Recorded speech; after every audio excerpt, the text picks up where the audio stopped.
Okay, this will be a short one, but it will wrap up the Identities lore for Season 4. And this one is quite the climax.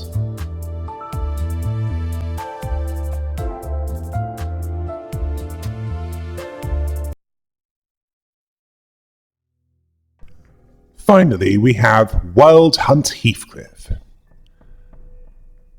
Heathcliff could feel the drizzling rain tearing through his heart, shearing it painfully like cold shards of glass. The rain holds memories of the past, each droplet a memory of that manor, carved into his very being from the day he was taken from the backstreets by Mr. Earnshaw. So he stood in the rain, that thundering monsoon, which was strong even by that area's standards.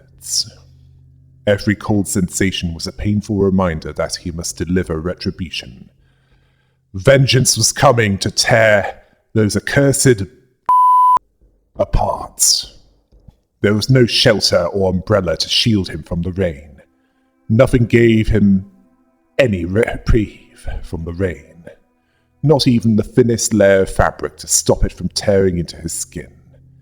He considered a delusional force that his life, his existence might be worth enduring, if he could have those moments of relief. That as long as he could wait out the rain and dry his drenched clothes. But he knew that he didn't even have the illusion of hope regarding that. His life was not one of relief. He saw this as good, as he doesn't need anything to hold back his rage, his vengeance. He's already forgotten a few things that set him off on this path. He knew that it was something that kindled the rage within, something that set him off on that path of destruction the moment that he left Wuthering Heights, but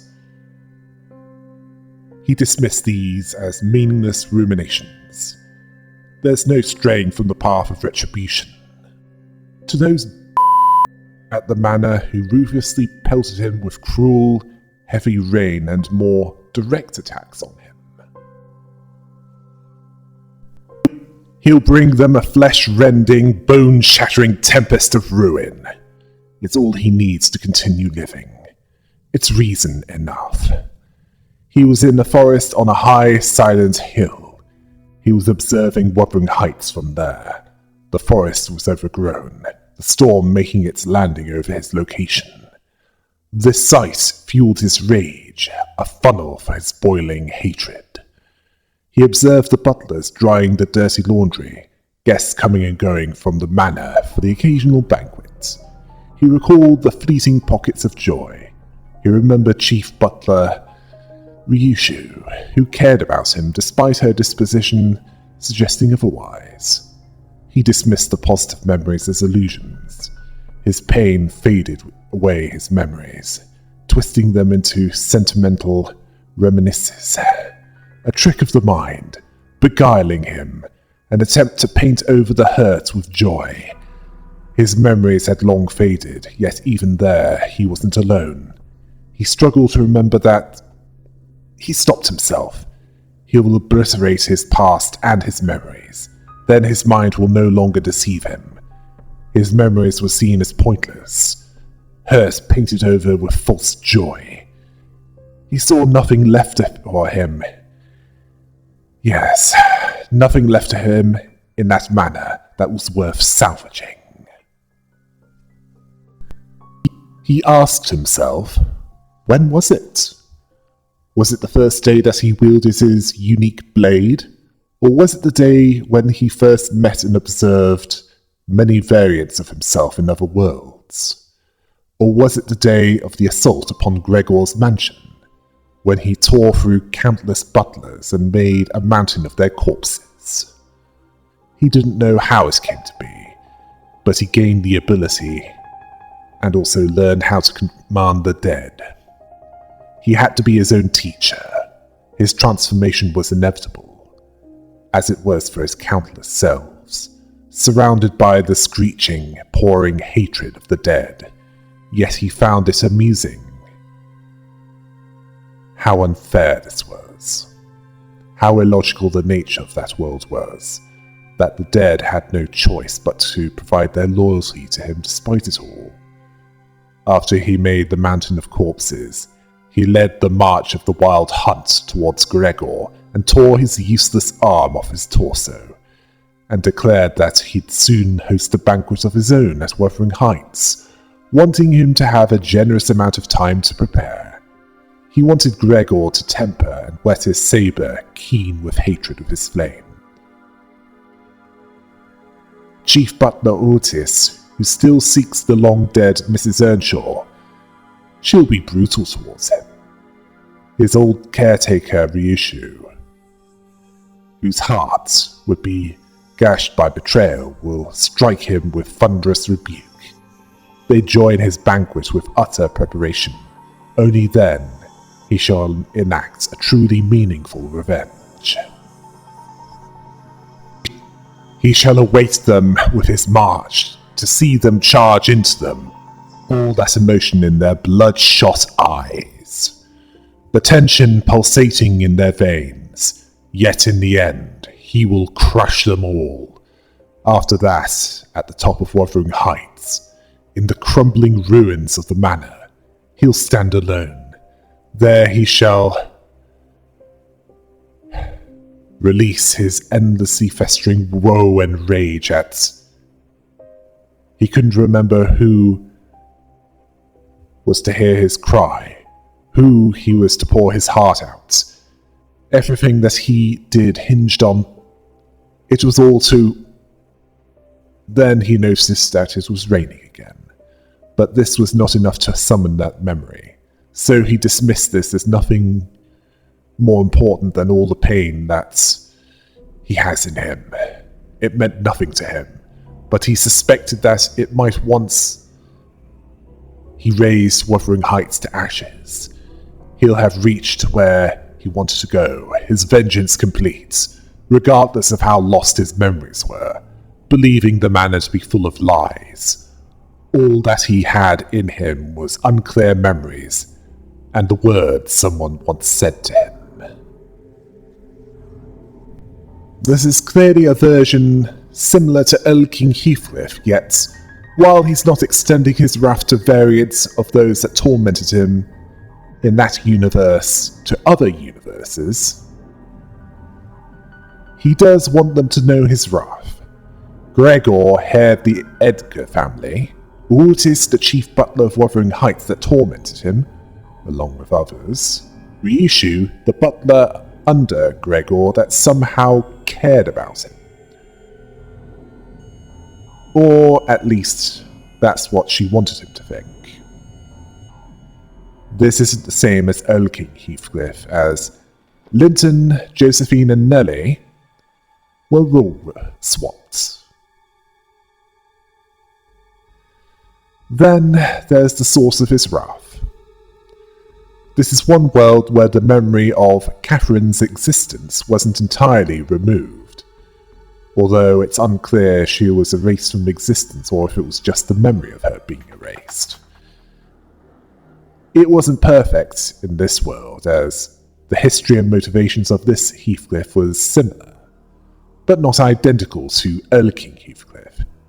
He even had a similar weapon and headless horse, although instead of using a coffin, he wielded an Iron Maiden, and it was wielded as if it was a large and ungainly flail, all to make those that made his life a misery painful, as he lacked the grief over losing Catherine, as she was no longer part of that world, at least not as far as her memories was concerned. He can also counter those that attack him, like how counters work in Library of Ruina, where instead of taking the beating and then dishing it out, he clashes with his enemies if they attack him, and causes damage if he wins that clash. Even his lower depth perception, likely due to Gregor making him lose that eye in the process of him losing his arm, wouldn't hinder Heathcliff to a noticeable degree. After he left Wuthering Heights due to Gregor and possibly Hindley, the Dead Rabbits boss Milsol recruited him. Then sometime after, he left the Dead Rabbits and decided to go on a vengeful killing spree, which started with Gregor, who had one of his arms cut off.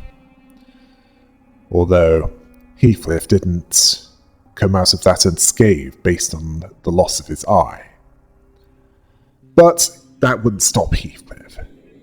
As for what he's capable of, it's possible that he manifested an incomplete EGO that granted him the power of what could be considered necromancy, as he can summon the dead to fight for him. He also found the mirror device, whether that be from Azia for some unclear reason or salvaged from the ruins of the League of Nine workshop. It's unclear, but thankfully this one doesn't have the ambitions to kill all other versions of those that he knew that caused him pain in other worlds. It's also implied that Gregor's arm that's missing in other worlds has some kind of congenital defect that made it useless, which was why he had either a biomimetic arm or a cybernetic replacement.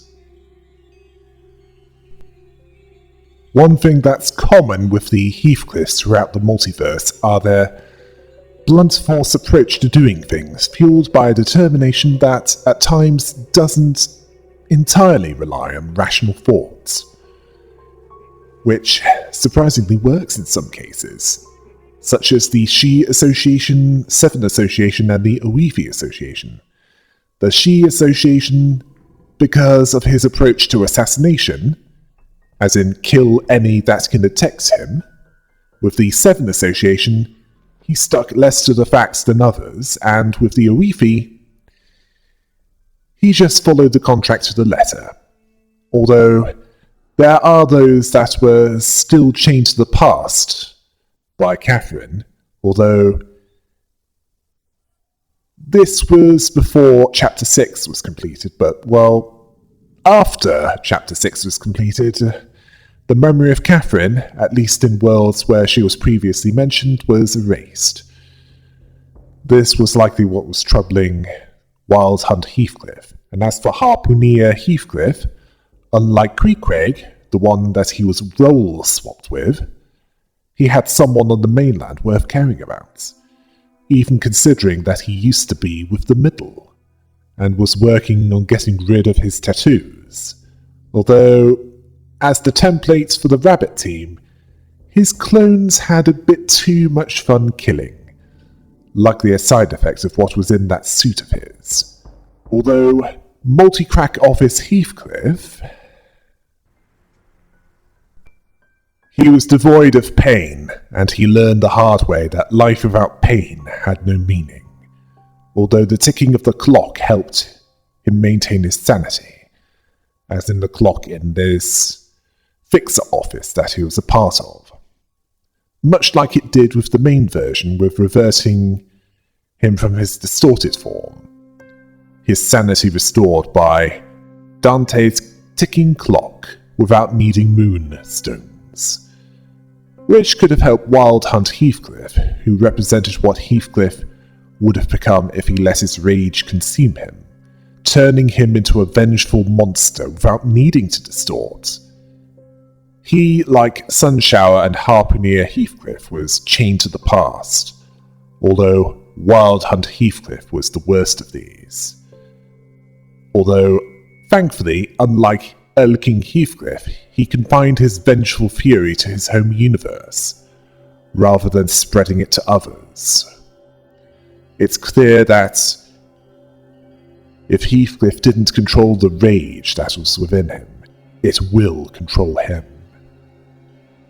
He understands what happens when hasty action is taken, such as him leaving Wuthering Heights before he heard everything that Catherine had to say, and is now more careful to avoid that now, especially now that he has a goal worth completing.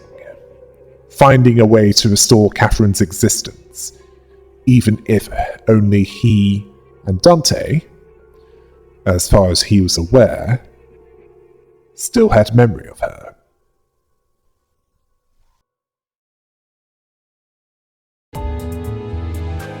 Well, it looks like the next part of the lore series will involve Chapter 7. Until next time, hail the rabbit!